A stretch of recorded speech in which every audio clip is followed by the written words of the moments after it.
There are different types of control systems used in robotics. In open-loop control, the computer sends signals based on the current state without taking into account feedback from the system. This type of system is also called non-servo, or pick-and-place, and is used in about 35% of the robots in the United States. In open-loop control systems, signals are first sent by a computer controller to the system driver. The system driver then converts those signals into an operation for the process or robot to perform.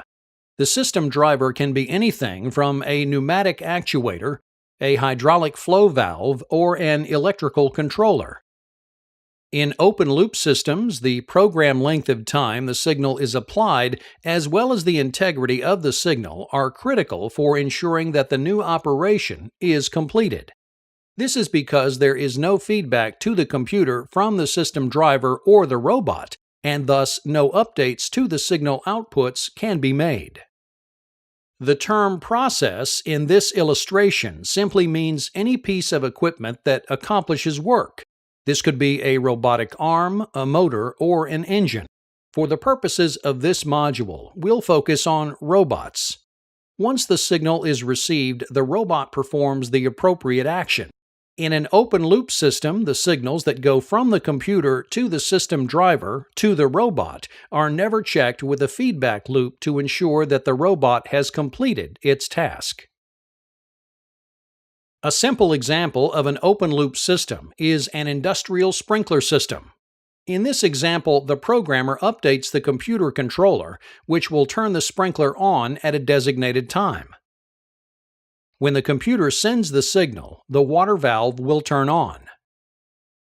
When the valve turns on, water flows to the sprinkler and drives a motor that allows the sprinkler to simultaneously move along the field and water the crop.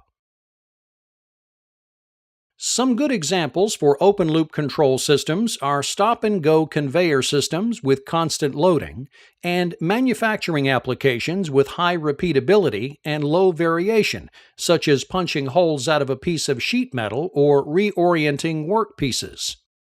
Material handling and machine tending operations also account for many open-loop design applications.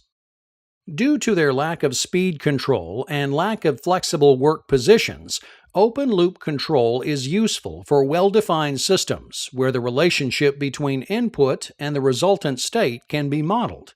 The positions of the robot can be predetermined and the loading environment does not change.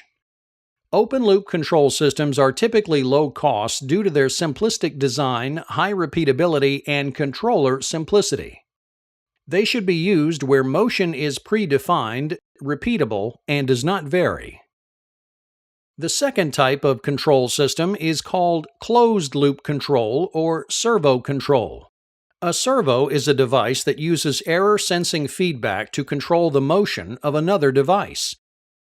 The primary difference in an open versus closed-loop system is the addition of a feedback loop that allows the controller to make adjustments to the robot. In our previous example of a sprinkler, the system was open-loop because the controller received no feedback. But if a moisture sensor is added, it becomes a closed-loop system.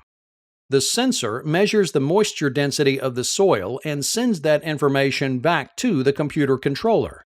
The computer can then make adjustments to the quantity of water coming from the sprinkler.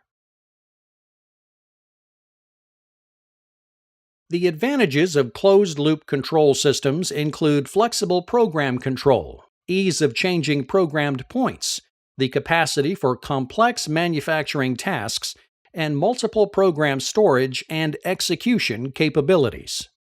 These flexible capabilities allow the same machine to utilize multiple programs with different operations based on the work being presented, all without a change in machinery.